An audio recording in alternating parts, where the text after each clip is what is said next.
I'm Grace Mitchell. I'm 28. She is a gold digger, just like her mother, my father announced into the microphone, at my wedding reception, in front of 300 guests. The room went completely silent. My mother's hands shook at table 3. My grandmother gripped the edge of her chair.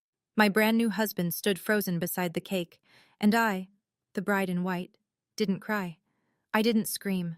I walked to the DJ booth, smiled at the sound engineer, and pressed play on a recording that had been sitting in my phone for 11 months. What came out of those speakers changed everything. My father's face went white. A man at table 6 stood up, adjusted his jacket, and walked toward my father with a manila envelope. That was 3 hours into my wedding. But the story starts 14 years before that night. My father thought he was exposing me. He didn't know I'd been waiting for him to try. Before I go on, please take a moment to like and subscribe, but only if you genuinely connect with this story. And if you don't mind, drop a comment telling me where you're watching from and what time it is there. I'd love to know. Now, let me take you back 14 years, to the night my mother packed 2 suitcases and told me we were leaving. I was 14 the night my mother left my father. She didn't warn me. She came into my room at 9:30 on a Tuesday, still wearing her nurse's scrubs, and said, "Pack what you need. We're going." I grabbed my backpack. Textbooks, a toothbrush, my phone charger. I didn't think to take the family photos on the hallway wall. I didn't know I'd never see them again. My father stood at the top of the stairs, arms crossed. He didn't try to stop us. He didn't ask where we were going. He looked at my mother, then at me, and said 5 words I will never forget. "Go. Take the ungrateful one with you." I was 14. I hadn't done anything ungrateful. I'd made honor roll that semester. I'd cleaned the kitchen every Sunday without being asked. But I was standing next to my mother, and in my father's world, that made me the enemy. My mother drove in silence. I held my backpack on my lap and watched the streetlights blur. I didn't cry. I think I was too confused to cry. Within a week, my father called every relative on his side of the family: aunts, uncles, cousins. His version of the story was simple and effective. "Karen left because she found someone else. She's been lying to me for years." That was a lie. My mother hadn't found anyone. There was no other man. But my father said it with such conviction, the wounded husband, the betrayed provider, that people believed him. The church believed him. His golf buddies believed him. Even my grandmother on his side believed him, and she'd known my mother for 16 years. Nobody called to ask me what happened. I was 14, and I was already invisible. My father didn't call me for 6 months. When I finally called him, he picked up on the 3rd ring. His voice was flat, bored almost. "If you're calling to ask for money, you're just like her." I hung up. I sat on the edge of my mother's rented bed, because I didn't have my own yet, and stared at the wall. But I didn't learn the real reason my mother left until 11 months before my wedding.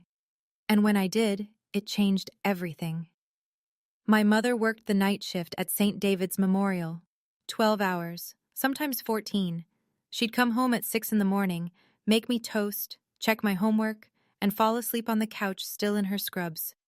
We lived in a 1-bedroom apartment off Route 9. The carpet was beige and stained. The kitchen faucet dripped. My mother slept in the bedroom. I slept on a pull-out sofa in the living room and did my homework at the kitchen counter because we didn't own a desk. Meanwhile, my father lived in the 4-bedroom house my grandmother, his mother, had left him. Big yard, quiet street. The kind of neighborhood where people wave from their porches and know each other's dogs by name. During the divorce, my father told the court his income was lower than it actually was. My mother's lawyer was a legal aid attorney juggling 40 cases. He did his best. It wasn't enough. The judge signed off on a settlement that gave my mother $40,000. That's it. 14 years of marriage. 1 check. She never told me the number. I found out years later, 40,000. For a woman who'd put her nursing career on hold for 6 years to raise me while my father built his real estate business. My grandmother, my mother's mother, Maggie Brooks, helped when she could. She'd drive over with groceries, slip a 20 into my coat pocket when I wasn't looking. But she lived on a fixed income, Social Security and a small pension from the school district where she'd worked as a secretary for 31 years. At school, a girl in my English class asked me during lunch, Didn't your dad say your mom is a homewrecker? The rumor had traveled from my father's church circle to the school parking lot in under a month. I ate the rest of my sandwich in the bathroom stall. I kept my grades up.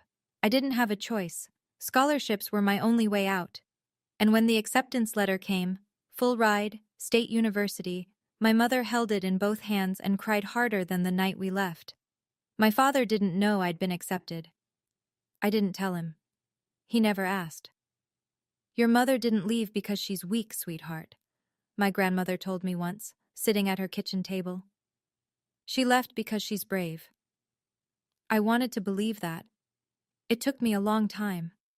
I graduated summa cum laude, full scholarship, no debt. I became an English teacher at a public high school 20 minutes from my mother's apartment. The pay wasn't glamorous, $46,000 a year before taxes, but it was mine, every dollar. I graded papers at night. I drove a 10-year-old Honda Civic. I bought my groceries at Aldi and packed my lunches in Tupperware. And I tried to keep a relationship with my father. I don't know why. Maybe because I still remembered being 6 years old, sitting on his shoulders at the county fair, believing he was the tallest man alive. Maybe because part of me thought if I just showed up enough, he'd finally see me. He'd call a few times a year, always with conditions. Come to Thanksgiving, but don't bring your mother's drama. So I went, alone. I sat at the table where I'd eaten every Thanksgiving of my childhood, and across from me sat a woman named Vanessa Reed. My father introduced her as a friend. She was 42, blonde highlights, French manicure. She sat in my mother's chair. I smiled. I ate the turkey. I said, "Everything's delicious," to a woman who had replaced my mother at her own dining table. My aunts and uncles treated me like a guest, polite, distant, careful. Uncle Jim patted my shoulder and said, "Your dad's been through a lot. Don't make it harder." I was 24. I had a full-time job, a clean apartment, and a savings account I'd built from nothing. But in that house, I was still the girl who picked the wrong side. I kept going back every Thanksgiving for 3 years. I swallowed their looks and their silence and their careful kindness that was worse than cruelty, because at least cruelty is honest. Until the year I met Daniel, and everything shifted. I met Daniel Prescott at a coffee shop near my school. He was sitting at the corner table with a stack of property files, a cold latte, and a pen behind his ear. He looked up when I knocked his briefcase off the chair, reaching for a napkin. I apologized. He laughed. He had a quiet laugh, the kind that starts in the eyes before it reaches the mouth. He was a real estate attorney at a small firm downtown, not flashy, no corner office. He drove a Subaru and wore the same 3 ties in rotation. But he listened. Really listened. Not the kind of listening where someone waits for you to finish so they can talk. The kind where you feel heard in your bones. We dated for 2 years, slow, steady. He never once asked about my father's money. He didn't know there was any to ask about. When I introduced Daniel to my father, Richard was polite. Cool. He shook Daniel's hand, asked about his firm, and smiled with his mouth, but not his eyes. After dinner, when Daniel went to the restroom, my father leaned across the table and said, "He's a lawyer? You know what lawyers do, right? They dig into people's business." I didn't answer. He didn't need me to. He was talking to himself. Daniel proposed on a Sunday morning in my apartment. No fancy restaurant, no skywriting. He made pancakes, put the ring in his pocket, and said, "I want every Sunday to be like this." I said yes before he finished the sentence. I called my father to tell him. 10 seconds of silence. Then, "I hope he knows what he's getting into." That was his congratulations. What I didn't know yet was that the day after that phone call, my father picked up the phone again. Not to plan a celebration, but to start a campaign. He called Aunt Linda, Uncle Jim, his church friends. The message was the same everywhere. Grace is marrying a rich lawyer. She's changed. She's just like her mother. The seeds were planted months before the wedding. I just hadn't felt them growing yet. 11 months before the wedding, a Saturday afternoon. I was at my mother's apartment helping her pack boxes. She was downsizing, moving to a smaller place because even the 1-bedroom on Route 9 had gotten too expensive. We were sorting through the hall closet when I found a shoebox on the top shelf, old sneakers inside, a few receipts, a folded piece of paper. And underneath everything, a USB drive with a strip of masking tape on it. Someone had written on the tape in blue ink, "From V. You should hear this." "Mom, what is this?" My mother looked at the USB.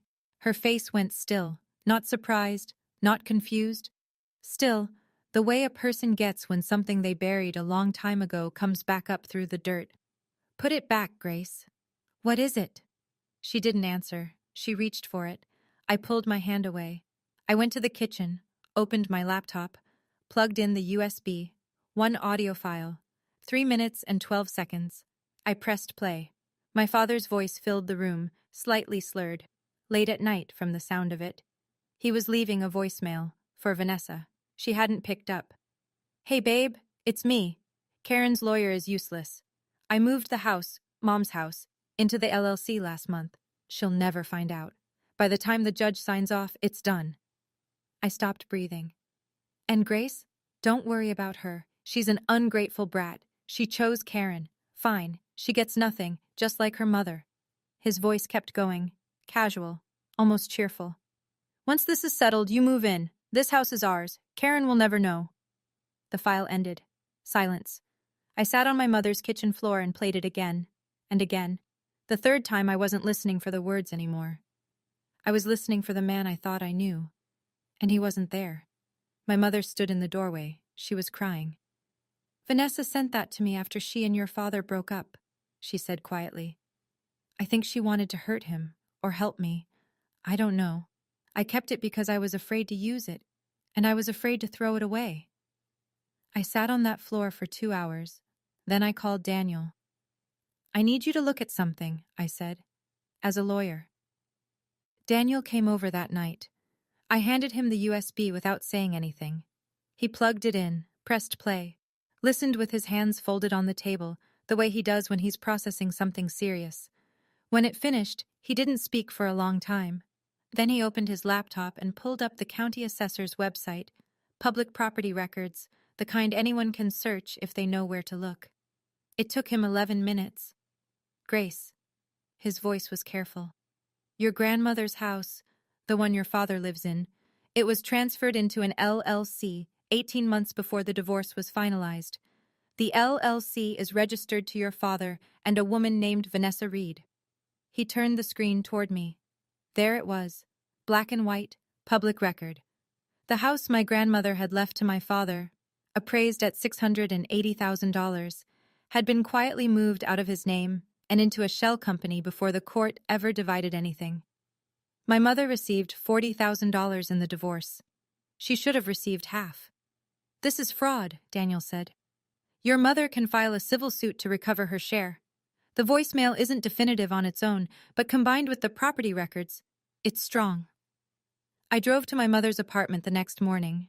I showed her the records. I played the voicemail one more time. I laid it all out. She sat at her kitchen table, the same table where she'd done 14 years of crossword puzzles alone, and shook her head. "I don't want to fight him anymore, Grace." I wanted to scream. I didn't. "Okay, Mom." I kept everything. The USB, the records, the screenshots. I didn't plan to use any of it. Not then. Not at my wedding. That decision came later, because my father forced my hand, 6 months before the wedding. I sent my father an invitation. Cream cardstock, gold lettering. I'd paid for it with 2 weeks of tutoring money. I included a handwritten note inside. "I'd really like you to be there, Dad." He called the next day. "I'll be there," he said. And for one stupid, hopeful second, I thought maybe he'd changed. He hadn't. 2 weeks later, my Aunt Linda called me on a Tuesday evening. She sounded uncomfortable, the kind of uncomfortable that comes with delivering bad news you didn't ask to carry. "Honey, your dad is telling everyone you're marrying for money. He told me Daniel's some big-shot lawyer and you latched on. He said..." She paused. "He said, you're just like your mother." There it was. The same story. The same label. 14 years later, and he was still telling it. "I don't believe him," Linda said quickly. "But you should know, he's been calling people. Jim, Pastor Peters, even some of Daniel's family. He got numbers from the RSVP list." My stomach dropped. He'd contacted Daniel's family. the people I hadn't even met yet at that point, my future in-laws, and he was already poisoning them against me. I told Daniel that night. He sat on the edge of our bed, quiet for a long minute. Then, if you want him there, I support you. But I need you to know, Nathan and I have everything ready, just in case. Nathan Cole, Daniel's colleague, a family law attorney. I knew what just in case meant. I knew what was in the file Nathan had been building for weeks. The property records, the voicemail transcript, the civil complaint drafted and ready to file on my mother's behalf. I nodded, but I prayed I wouldn't need any of it. If I stayed quiet, my father would keep controlling the story. My mother would never see a dime of what was stolen from her, and I would spend the rest of my life wearing the word gold digger in every room my father entered. 2 weeks before the wedding, my father called again.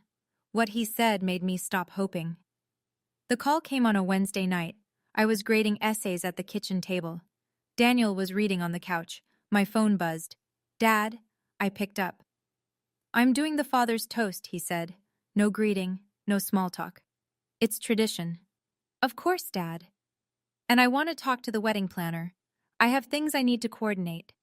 I closed my eyes. "I'll give you her number." A pause. Then his voice dropped. Quieter, slower, the way it always got when he wanted his words to land like a slap disguised as advice. "I hope Daniel knows that marrying you doesn't make him family. My family has standards." I sat very still. My pen stopped moving on the essay in front of me. I could hear the refrigerator humming. Daniel looked up from his book. I didn't respond. I ended the call, set my phone on the table, and stared at it like it might ring again. It didn't. That night, I called my grandmother. Maggie picked up on the first ring. She always did, like she kept the phone in her hand waiting for me. "He's going to do something at the wedding, Grandma." "I know, sweetheart." "How do you know?" "Because men like your father can't let other people be happy without making it about themselves. A man who has to tear others down is a man who's scared of what they'll find when they stand up." I was quiet for a moment. Then I made my decision. I pulled the voicemail file from my laptop onto my phone, checked the playback, clear, unmistakable. I plugged it in, backed it up onto a second USB, and handed the spare to Daniel. "Tell Nathan to bring the envelope." Daniel nodded. No questions. He already knew. The next morning, I called Aunt Linda.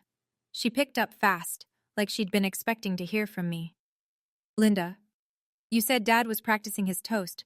What did you hear?" She hesitated. "I was at his house for dinner last Sunday. He was in the study with the door open. I heard him reading something out loud. Grace, it wasn't a normal toast. He was practicing something about your mother." My stomach tightened, but my hands were steady. I tried to stop it. "I want you to know that. I didn't go into my wedding hoping for a fight." I called my wedding planner Rachel the next morning. "Is there a way to skip the father's toast? Just have the best man and the maid of honor?" Rachel paused. "Your father already confirmed with the DJ. He specifically asked to go right after the best man's speech. I assumed you'd approved it." He'd gone around me. Of course he had. I called my father. I kept my voice light, the way you do when you're trying to defuse a bomb with a smile. "Dad, Daniel's best man has a really long speech planned. Maybe we cut the father's toast to save time?" Silence. 5 seconds. 10. "Are you trying to silence me?" His voice was ice. "In front of my own family? This is exactly what your mother did." There it was, the pattern. Every time I tried to set a boundary, he'd compare me to her. As though being like my mother was the worst thing a person could be. I knew then, if I canceled the toast, he'd make a scene some other way. He'd pull someone aside during cocktail hour. He'd corner Daniel's parents at the bar. He'd find a microphone or make one out of a wine glass and a loud voice. At least with the scheduled toast, I knew exactly when it would happen. I could be ready. I called the DJ that afternoon. His name was Marcus. I said, "If I come to the booth during the reception, you hand me the aux cable. No questions." Marcus said, "You got it." That night, I lay in bed counting the distance from our table to the DJ booth. Daniel lay beside me, holding my hand in the dark. Neither of us spoke. I counted 17 steps. I practiced the route in my head until I could walk it with my eyes closed. Through the gap between table 4 and table 5, past the dessert station, left at the speaker stack. 17 steps. I spent my last week as a single woman not choosing flowers or finalizing seating charts. I spent it memorizing a path. Because I knew my father, and I knew what he was capable of, and I refused to be caught off guard at my own wedding.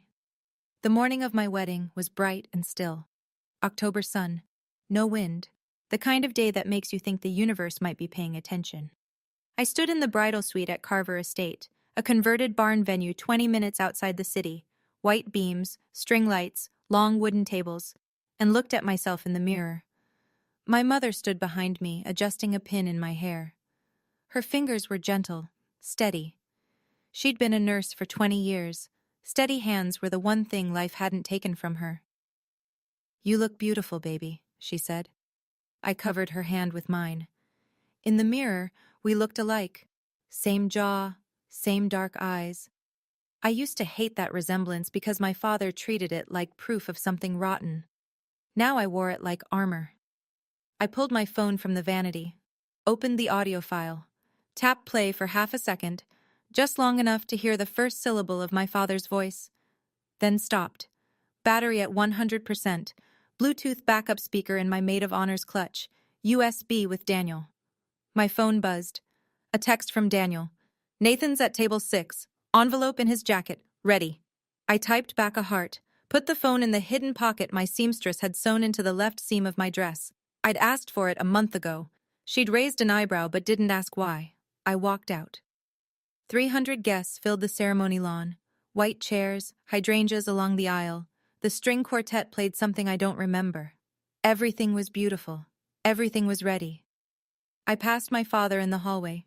He stood near the entrance, adjusting his cufflinks. He looked at me and smiled. "You look nice," he said.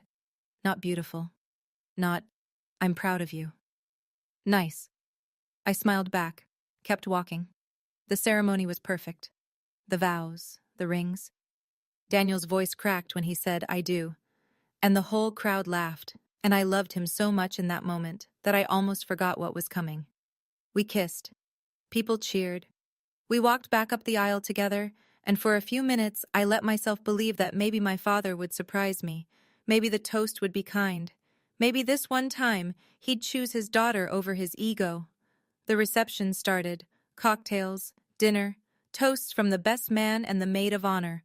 Both funny, both warm. 3 hours passed. People danced, people laughed. The cake was chocolate with buttercream and it was perfect. Then the MC picked up the microphone and said the words I'd been dreading all night. "And now, the father of the bride would like to say a few words." My father stood up, adjusted his tie, picked up the microphone, and smiled at me the way he always did, right before he said something cruel. He cleared his throat, tapped the microphone once. The sound popped through the speakers, and 300 people turned toward him. "When Grace was little," he began, "she used to follow me everywhere. To the hardware store, to the mailbox, even to the end of the driveway when I went to get the paper. She was my shadow." A few people laughed softly.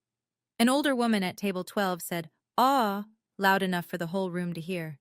My father smiled, the good smile, the one he wore to church, to neighborhood barbecues, to parent-teacher conferences where he'd shake the principal's hand and say, "Anything for my girl," the smile that made people trust him. "She was such a sweet girl," he continued. "I always worried about her, because sweetness in this world can be used against you." Something shifted, not in his words yet, in his tone. A slight edge, like a knife turning slowly under a tablecloth. Most people wouldn't have caught it. I caught it immediately. I'd grown up listening for that edge the way other kids listen for thunder. Under the table, my right hand moved to my lap. My fingers found the outline of my phone through the fabric of my dress. The pocket was right where my seamstress had placed it, left seam, just below the hip. I pressed my thumb against the screen through the cloth. Still there. Still ready. Across the room, Daniel sat perfectly still beside me. His posture hadn't changed, but his left hand had moved from the table to the back of my chair. Not touching me.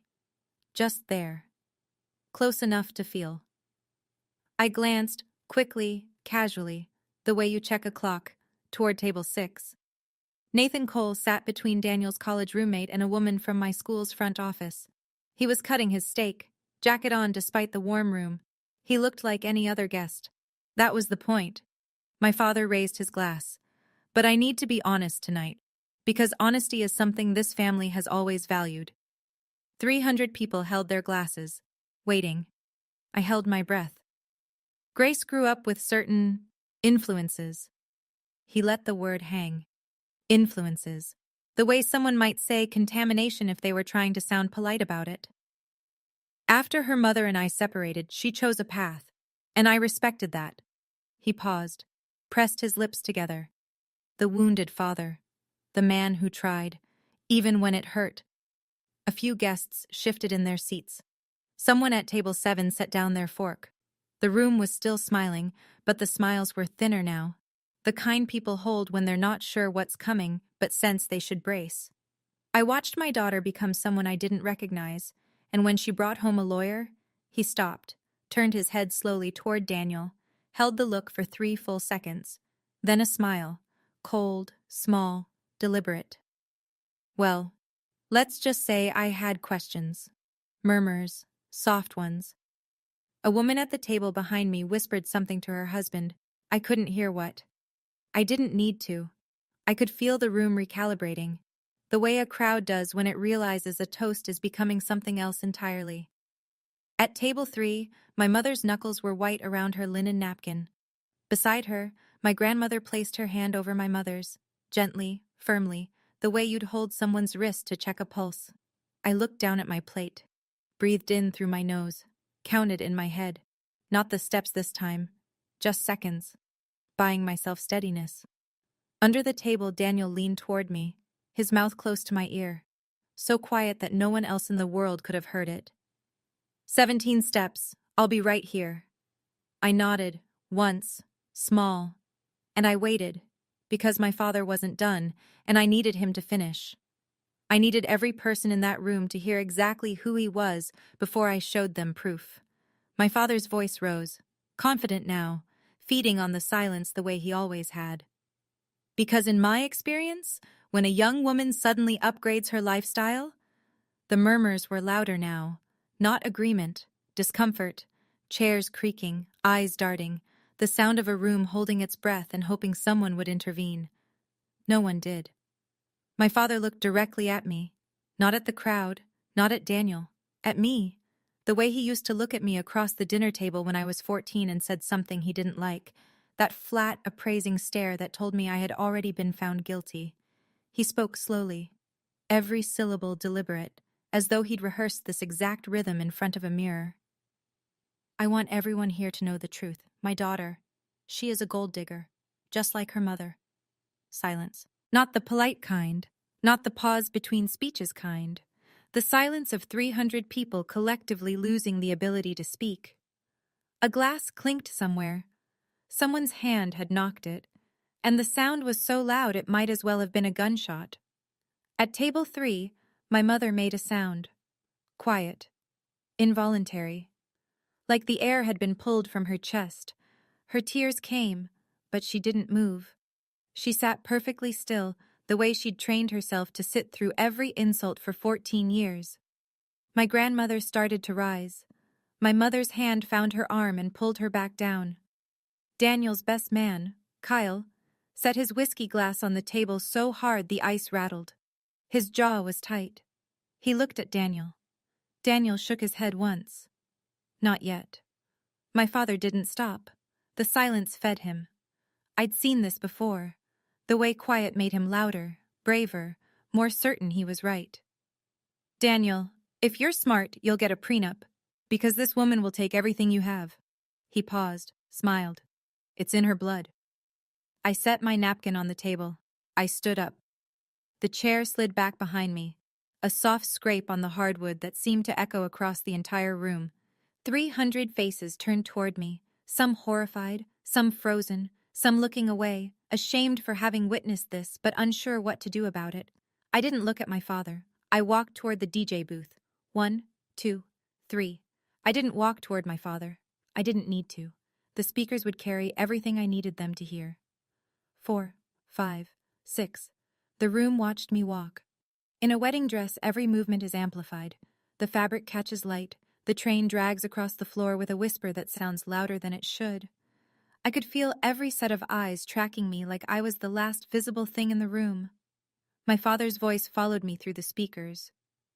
"See? She's walking away. That's what she does. That's what her mother taught her." He let out a short laugh. Bitter. Performed. When the truth comes out, they run. I kept walking. 7, 8, 9.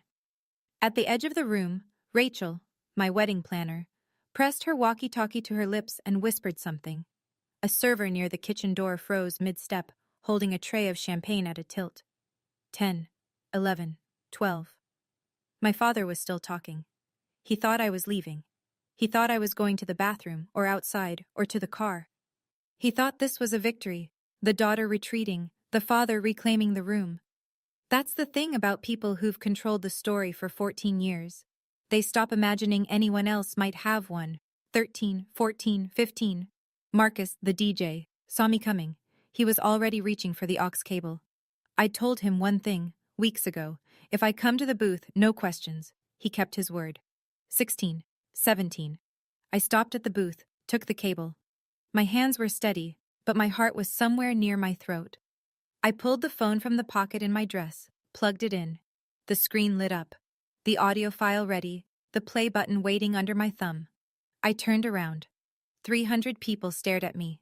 My mother, my grandmother, Daniel, Kyle, Nathan at table 6, Rachel by the kitchen, the server with the tilting champagne, and my father, standing in the center of the room with the microphone still in his hand, and a look of faint confusion beginning to crack through his confidence. I leaned into the DJ's microphone. My voice was even, quiet. I didn't need to yell. The speakers would do the work. Since my father values honesty, I thought I'd share some too. I pressed play. My father's voice filled the room. Not from the microphone in his hand.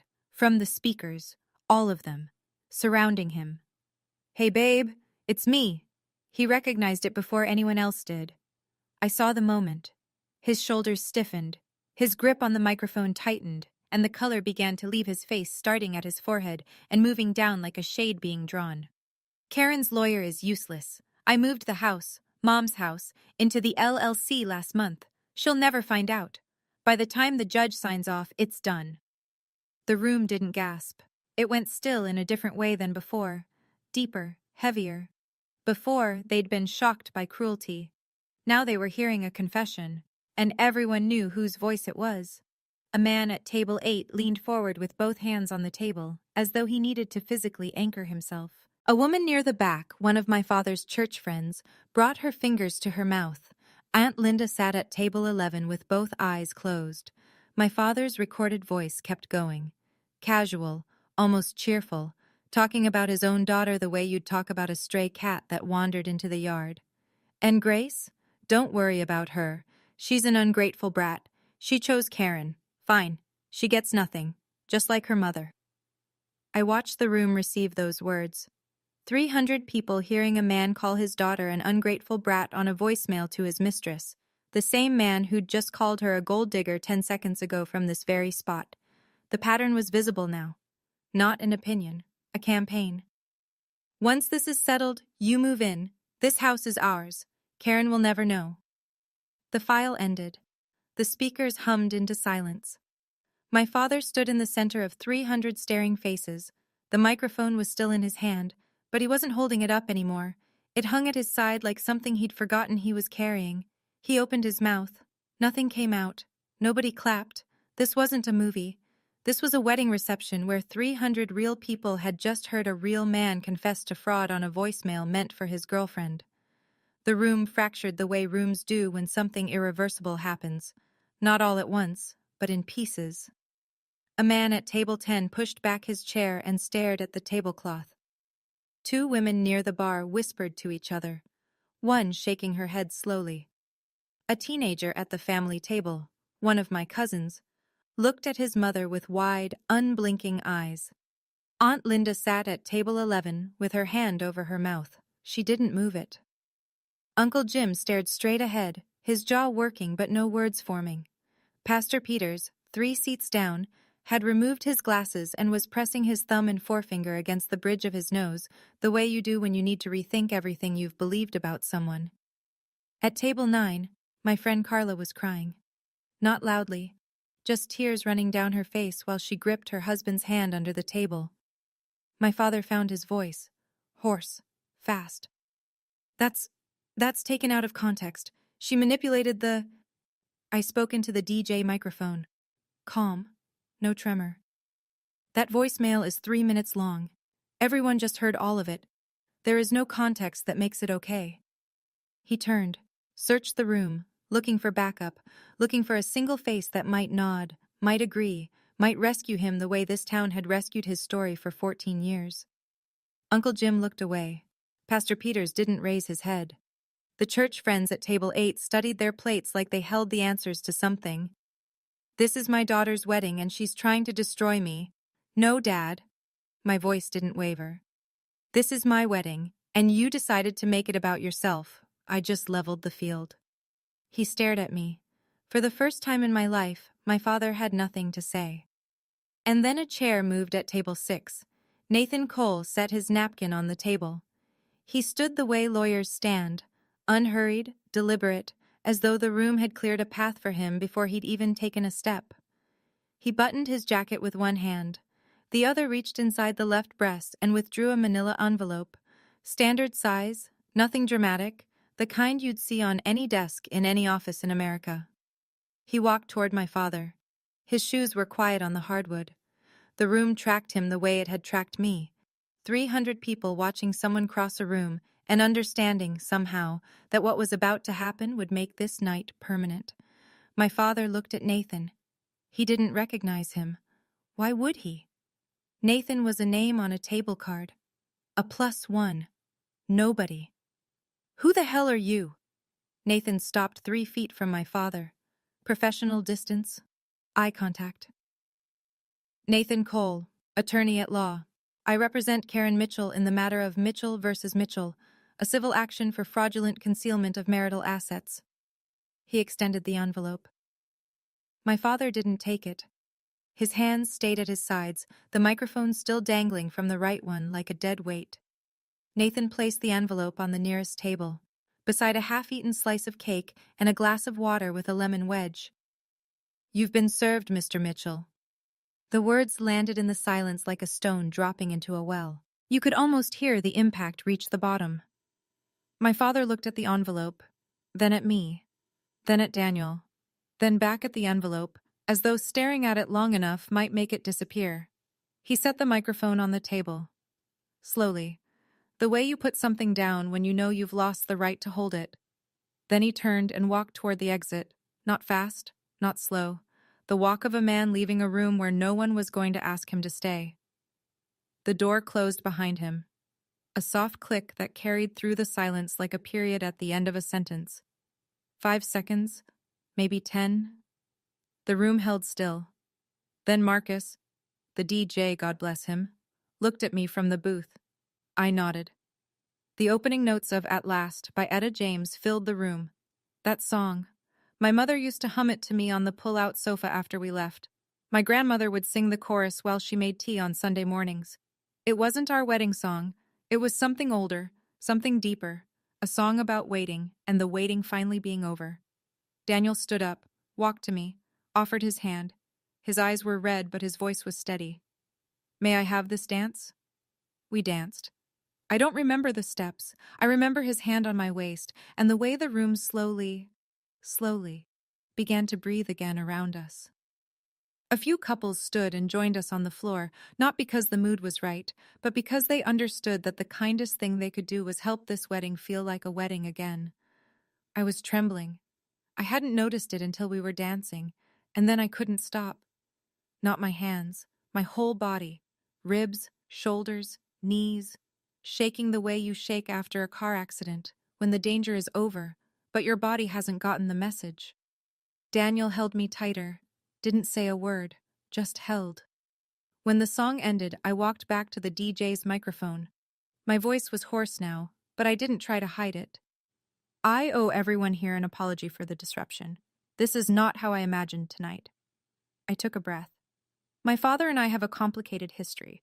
What you heard is a voicemail he left for his girlfriend, while he was still married to my mother, about hiding assets from the divorce court. The room was so quiet, I could hear the ice machine humming in the catering kitchen. My mother spent 14 years working night shifts as a nurse to raise me alone. She is not a gold digger. She is the strongest person I know. I pointed toward table 3. And she's sitting right there. My mother was crying. My grandmother had both arms around her. They looked small at that big round table. Two women who'd spent 14 years being small so a man could feel big. A chair scraped at table 2. Daniel's mother, Patricia Prescott, a retired school principal with silver hair and reading glasses on a chain around her neck, stood up. She crossed the room to table 3. She didn't say anything at first. She just put her arms around my mother, held her. Then quietly, "You raised a remarkable daughter." My mother broke. Not the held-together kind of crying from before, the real kind. The kind that sounds like something being unlocked after a very long time. And the thing my father feared most had already happened. His daughter wasn't rejected by her new family. She was claimed. What followed wasn't dramatic. It was just people, real people, deciding who they believed. Aunt Linda reached me first. She took both my hands and said, in a voice that cracked down the middle, "I'm sorry. I should have seen it sooner." I squeezed her hands. I didn't have words yet, so I just held on. Uncle Jim stood up from his table. He didn't come to me. He didn't go to the microphone. He picked up his jacket from the back of his chair and walked out the side door without looking at anyone. Not defending his brother, not condemning him either, just leaving, the way people do when they realize the version of someone they've defended for years was never real. At the church table, Pastor Peters sat very still. He'd put his glasses back on, but wasn't looking through them, just staring at the space where my father had stood. I watched him process. 14 years of Richard's been through so much, rearranging themselves in real time behind his eyes. He didn't speak to me that night. He didn't need to. I could see it landing. My colleagues from school, Carla, Doug, 2 women from the front office, came to me as a group. Carla hugged me so hard my ribs ached. Doug shook Daniel's hand and said, "We always knew you were tough, Mitchell. Now we know why." Rachel, the wedding planner, appeared at my elbow, calm, professional. She touched my arm and spoke to the room through the MC's microphone. "Ladies and gentlemen, let's continue celebrating the bride and groom." And somehow, impossibly, they did. The music came back. People returned to the dance floor, not with the same energy as before, something quieter, more deliberate, like they were choosing to be there rather than just being there. The bar reopened. Someone told a joke at table 4, and 3 people laughed too loud, the way you laugh when you need to release something. Daniel pulled out my chair. I sat down, and for the first time all night, truly for the first time, I exhaled. The party continued. People danced. People laughed. But I knew the real aftermath wouldn't happen tonight. It would happen Monday morning. By 11 o'clock, the crowd had thinned to a handful of close friends, the catering crew, and my family. The string lights were still on. The hydrangeas had started to droop in their vases. Half-eaten cake on paper plates. Napkins crumpled like small white flags of surrender on every table. I sat at table 3, my mother on one side, my grandmother on the other, the same formation we'd held for 14 years, just the 3 of us at a small table getting through. My mother took my hand. Her grip was different now, not the desperate clutch from earlier. Gentle, tired, finished. "You didn't have to do that for me," she said. "I didn't do it for you, Mom." I looked at her, then at my grandmother, then at both of them, these 2 women who had carried me and fed me and held me together when the world tried to take me apart. I did it for us, all 3 of us. My grandmother reached across the table and cupped my face with both hands. Her palms were cool and papery and smelled like the rose lotion she'd worn my entire life. "Your grandfather would have been so proud," she said. I looked at the ring on my left hand. The diamond was small. Daniel and I had picked it together from an antique shop because I wanted something with history. It caught the string lights and threw tiny specks of white across the tablecloth. I looked around the emptying reception hall, the dance floor still sticky from spilled champagne. A single balloon drifting near the ceiling. The DJ booth where, 2 hours ago, I'd pressed a button and changed everything. 14 years ago, my mother packed 2 suitcases and drove us away from that house in silence. I didn't grab the photos off the wall. I didn't grab anything. Now I had new photos, my own. Daniel appeared behind me. His tie was loose, his sleeves were rolled up. He smelled like cake frosting and aftershave. "Ready to go, Mrs. Prescott?" I laughed, the first real laugh of the night. The kind that happens when you've been holding everything so tight that when you finally let go, the relief sounds like joy. "Almost. Give me one more minute." I hugged my mother, long and hard, the kind of hug you give someone when you both know what it cost to get here. I hugged my grandmother, her small frame solid against mine. And then I stood up, took my husband's hand, and walked out into the October night. The air was cool, the stars were out, and for the first time in 14 years, I wasn't carrying anything that didn't belong to me. The morning after my wedding, I woke up in the honeymoon suite of a hotel I'd booked with a teacher's salary and a coupon from a travel app. Daniel was already awake beside me, phone to his ear, speaking quietly. I heard Nathan's voice on the other end, tinny through the speaker, but clear enough to follow. "Process is clean. He's been served. Karen's case is officially filed with the county clerk as of 9 this morning. The property records are public, the LLC transfer, the dates, everything. It's documented and it's strong, Daniel." Daniel thanked him and hung up. He turned to me. Morning light through the curtains. His hair was sticking up on one side. He looked like a man who'd slept 3 hours and lived 3 years in the span of a single night. "Are you okay?" I thought about it.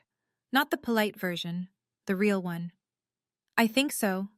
I think this is what okay feels like when you've never had it." He didn't try to fix that sentence, he just lay there and let it be true. Later that morning, I called my mother. She picked up on the first ring. "I talked to Nathan this morning," she said. Her voice was steady, steadier than I'd heard it in years. "He explained the case. He explained what the next steps look like. I'm scared, Grace, but I'm ready." I leaned against the headboard of a hotel bed and felt something shift in my chest. Relief, not the giddy, celebratory kind, the structural kind, the feeling of a load being distributed after years of being carried alone. "You don't have to be brave alone anymore, Mom," she cried. But it was different this time. Not the quiet, wall-muffled crying I'd heard through the apartment when I was 15. Not the silent tears at table 3. This was open, full-throated, the sound of someone finally letting a wound breathe. I didn't try to stop her. Some tears are not a problem to be solved. They're a process. You let them run. My father started making calls before the sun was up on Sunday. I know this because Aunt Linda told me. She was the first person he dialed. "He called me 6 times before 8 a.m., she said when she reached me that afternoon. "He says you set him up. He says the recording is fake. He says you edited it or someone impersonated his voice or... I don't know, Grace. He had 5 different explanations and none of them matched." "Do you believe him?" A long pause, the kind where you can hear someone choosing between loyalty and truth. "No." Her voice was quiet but firm. "I heard his voice, Grace. Everybody heard his voice. That was him."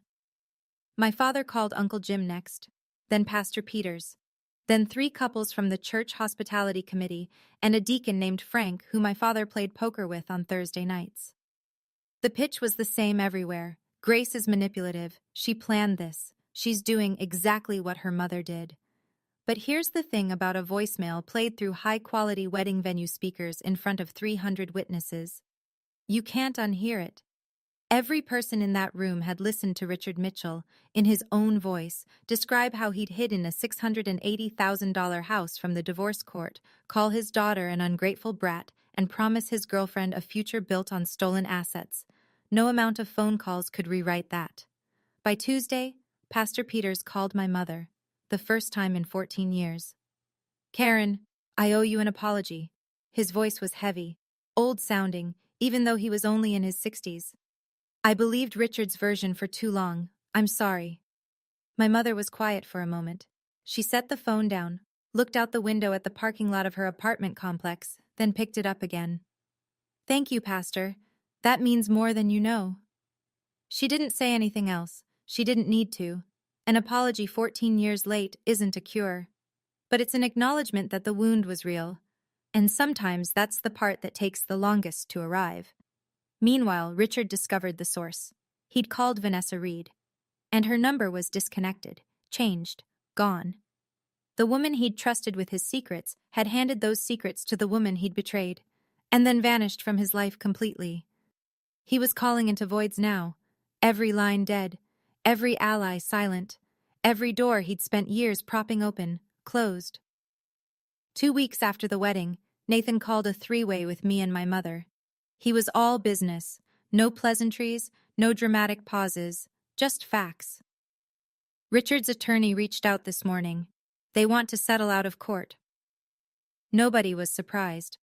My father knew what was in the public record. He knew the voicemail existed. He knew 300 people could be called as witnesses to his own words. Going to trial would be a spectacle he couldn't afford, financially or otherwise. His opening offer, $100,000. Nathan's response was one sentence. The house was appraised at $680,000 at the time of the divorce. Your client concealed it. We're seeking equitable distribution plus damages. My father's lawyer pushed back. Of course he did. That's what lawyers do. There were 6 weeks of calls, emails, counteroffers, and document exchanges. Nathan handled all of it. My mother didn't have to sit in a room with Richard. She didn't have to see him. She just had to sign where Nathan told her to sign and trust the process. The final number? $340,000. 50% of the home's value at the time of the divorce. My father would have to liquidate the LLC, sell the house his mother had left him, to pay it. The house where he'd lived for 14 years. The house he'd stolen from the settlement. My mother received the wire transfer on a Thursday afternoon. She was at work, mid-shift at the hospital, when the notification came through on her phone. She told me later that she walked into the break room, sat down on a plastic chair, and just looked at the number. For the first time, she said, I can breathe. She didn't buy anything with it, not right away. She put it in a savings account, the first real savings she'd had since the divorce, and let it sit there. Not because she was frugal, because she needed time to believe it was real. After 14 years of being told she deserved nothing, she needed to sit with the fact that the system had finally said otherwise. I didn't take a cent. I never wanted the money. I wanted the record corrected. I wanted my mother's name cleared. I wanted the word gold digger to land back where it belonged, on the man who stole from his own family and called it survival. 3 months after my wedding, my father stepped down from the church council. Nobody asked him to resign, not officially, but Pastor Peters had a conversation with him, the kind of conversation that happens in a quiet office with the door closed and no witnesses. I don't know exactly what was said. Aunt Linda told me only this. The pastor told Richard the congregation has questions. He suggested Richard step back for a while. A while is a gentle word for permanently. Everyone knew it. My father knew it. But phrasing it that way let the church avoid a scandal, and let Richard avoid the humiliation of being removed. A mutual fiction. The kind communities build when the truth is too uncomfortable to state plainly. His social circle contracted the way circles do in small-town America, not with confrontation, but with absence. The Thursday poker game continued, but Frank stopped calling to remind Richard of the time. The neighborhood barbecues still happened, but the invitations got lost in the mail. Nobody said, "You're not welcome." They just stopped making room. He sold the house. He had to. The settlement required it. The LLC was dissolved. The 4-bedroom on the quiet street with the porch and the dog-friendly yard went to a young couple from out of state who had no idea what had happened inside those walls. My father moved into a 2-bedroom apartment on the east side of town, alone. Vanessa was long gone. There was no one new. Aunt Linda still visited him. Once a week, Sundays. She'd bring dinner and sit with him for an hour. She told me once, "You need help, Richard. Real help. Not the kind where you tell a therapist everyone else is the problem." I don't know if he listened. I knew all of this secondhand, through Linda mostly. I didn't track my father's decline. I didn't check on his apartment or his social calendar. I didn't feel satisfaction when I heard about the poker game or the church council. I felt something quieter, sadder. The specific sadness of knowing your father had 1,000 chances to be decent and chose, every single time, not to be. He wasn't a monster. That's the part people don't understand. Monsters are easy to leave. My father was a man who remembered my favorite ice cream flavor and still chose to destroy my wedding. That's harder. My mother enrolled in a nurse practitioner certification program 3 months after the settlement cleared. She was 55 years old, sitting in a lecture hall with students half her age, taking notes in a spiral notebook with a pen she'd clipped to her scrubs pocket out of habit. She told me she was terrified the first day. By the second week, she loved it. She'd spent 14 years in survival mode, working doubles, clipping coupons, choosing between a new winter coat and a car repair. The settlement didn't make her rich. It gave her margin, enough to reduce her shifts, pay tuition, and breathe between obligations for the first time since the divorce. My grandmother moved in with her. They found a 2-bedroom apartment with good light and a balcony that faced east. Maggie hung a bird feeder on the railing. She said she liked having something to take care of that couldn't talk back. The first time I visited the new apartment, I stood in the kitchen and looked at the refrigerator. And I had to hold on to the counter. On the door, held up with magnets. My wedding photo. Me and Daniel laughing, the cake in the background. Next to it, a snapshot of my mother in her lecture hall raising her hand. And below both of those, yellowed and slightly curled at the edges, my honor roll certificate from 9th grade, the one I'd earned the semester we left. The one I thought had been lost when we walked out of my father's house with 2 suitcases and nothing else. I found it in the box with the USB, my mother said from behind me. I kept it all these years. I just never had a fridge I felt proud enough to put it on. I cried. Not because it was sad, because it was the opposite of sad. Because my mother had carried a piece of paper through 14 years of night shifts and 1-bedroom apartments and $40,000 settlements and never once put it down. She'd been waiting, not for the money, not for the apology, not even for the truth. She'd been waiting for a refrigerator that felt like home, and now she had one. 4 months after the wedding, I received an email from my father. I saw his name in my inbox at 7 in the morning, sitting at the kitchen table with a mug of coffee and a stack of ungraded quizzes. Daniel was in the shower. The apartment was quiet, and there it was. Richard Mitchell, subject line, the truth. I opened it. I read every word. It took about a minute. It was not an apology. It was not a confession. It was not a man reckoning with what he'd done. It was a page-long exercise in the exact same narrative he'd been telling for 14 years, repackaged with fresh self-pity and delivered to my inbox like a bill I owed him. I hope you're happy now that you've destroyed your own father's life. I gave you everything, and this is how you repay me. Your mother poisoned you against me from the day she left. I hope one day you see the truth. That I was the one who was wronged. That I was the one who lost everything. That I was the victim. I set my phone on the table, looked at the ceiling, took a long breath, let it out. Then I picked up the phone and typed my response. Short, clear, final. Dad, I didn't destroy your life. Your choices did. I wish you well, but I can't have a relationship with someone who refuses to take responsibility. This is my boundary. Please respect it. I read it once, changed nothing, hit send. Then I blocked his email address. I didn't pause. I didn't second guess. I didn't feel the pull of guilt that would have flattened me a year ago. I'd spent 14 years leaving the door open for a man who only walked through it to break things. The door was closed now, and I was the one who closed it. Daniel came out of the shower, towel around his neck, saw my face. You okay? I will be. He sat down across from me. Didn't push, didn't ask to see the email, just sat, poured himself coffee, started on the crossword, and the morning continued. The way mornings do when you've finally stopped waiting for someone to change. 1 year after my wedding, Daniel and I live in a rented apartment 12 minutes from my school, 2 bedrooms. One of them is a home office where I grade papers and Daniel reviews contracts. The walls are white, the couch is secondhand. The coffee maker costs $19 at Target and it works fine. I still teach English.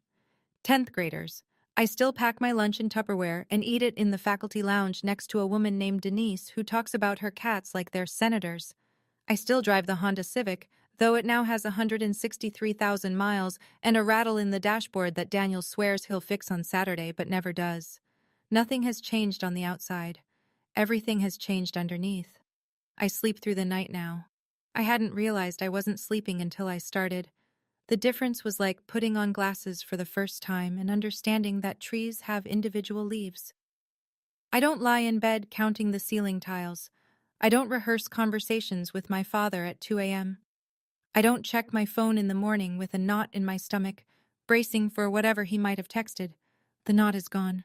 I didn't notice it leaving. One morning it just wasn't there, and I stood in the kitchen and cried into my cereal, and Daniel asked if I was okay, and I said, I think this is the first morning I've ever woken up. Not afraid. And he held me, and the cereal got soggy, and it was the most ordinary, beautiful morning of my life. People ask me if I regret what I did at my wedding, and here's the honest answer. I regret that it was necessary. I wish my father had given a normal toast.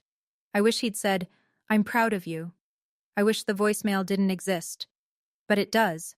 And pretending it didn't would not have protected anyone. It would have protected him. Boundaries aren't punishment. They're survival. My mother passed her nurse practitioner exam on the second attempt. She cried in the parking lot of the testing center and called me from the driver's seat with her hands still shaking. Her starting salary in the new role is nearly double what she made as a staff nurse. She's not wealthy, she's stable. And for a woman who spent 14 years choosing between groceries and car insurance, stable is everything. My grandmother Maggie still lives with her. She's 80 now and slower than she used to be, but she still makes Sunday dinner for the four of us. Pot roast, green beans, rolls from scratch. Daniel does the dishes after. Maggie supervises from the kitchen doorway and tells him he's loading the dishwasher wrong. He loads it wrong on purpose because it makes her laugh. Aunt Linda calls me every few weeks. She doesn't push reconciliation. She just talks about the weather, about her garden, about a book she's reading. Sometimes, casually, she'll mention my father. He's seeing a therapist now. I don't know if it's working, but he's going. I listen. I don't comment. I don't hope, and I don't despair. I just take the information, set it somewhere neutral, and move on. Linda understands that. She's the only person from my father's side who earned the right to stay, and she earned it by never once asking me to forgive him on his timeline. Nathan still works with Daniel. They play golf on Saturday mornings, badly from what I hear. The last time Nathan came to Sunday dinner at my mother's, he sat at the table, and Maggie served him an extra roll without asking. He looked at me across the table and grinned. I said, Table 6 will never be just a table to me. He laughed. Maggie asked what was funny. Nobody explained. Pastor Peters invited my mother back to the church last month. She said she'd think about it. She's still thinking. If you're watching this and you have a parent who makes you feel small, at the dinner table, on the phone, in the quiet way they look at you when they think you're not enough, I'm not going to tell you what to do. Every family is different. Every wound is shaped differently. I don't know your father. I don't know your mother. I don't know what you've survived or what you're still surviving. But I'll tell you what I learned. You don't owe anyone access to your life just because they share your blood. Love is not a debt. Showing up to Thanksgiving and swallowing insults is not loyalty. It's erosion. And standing up for yourself is not betrayal, no matter how many times they tell you it is. My father called me a gold digger in front of 300 people. What he didn't know is that the only gold I ever wanted was the truth. And the truth is this. My mother is not a gold digger. She is a nurse practitioner who raised me alone on night shifts and leftovers and a savings account that spent most years close to zero. I am not a gold digger. I'm a public school teacher who married a man I love, not for his money, not for his last name, not for his law degree, but for the way he stood beside me in the hardest moment of my life and said, 17 steps, I'll be right here. 17 steps. That's how far I had to walk to change everything. But the real distance wasn't 17 steps. It was 14 years. 14 years of silence. 14 years of showing up to holidays where I wasn't wanted. 14 years of answering the phone and hearing my father's voice and hoping every single time at gay that this would be the call where he said, I'm sorry. That call never came. So I made a different one. I chose myself. I chose my mother. I chose the truth. And if you need permission to do the same, consider this yours. Last Sunday, my mother's apartment. The one with the good light and the bird feeder on the balcony. We're sitting around the kitchen table. Me, Daniel, my mother, my grandmother. The table is small. Our elbows almost touch. There's pot roast and green beans and rolls from scratch, and Daniel has already eaten 3 rolls and Maggie is pretending not to notice. My mother is laughing. Not the careful kind of laughing she used to do, the kind that checked the room first to make sure it was safe.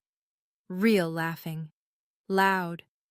She's telling a story about a patient who brought a parrot to the clinic, and Maggie is shaking her head and saying, "Lord have mercy," even though she's laughing too.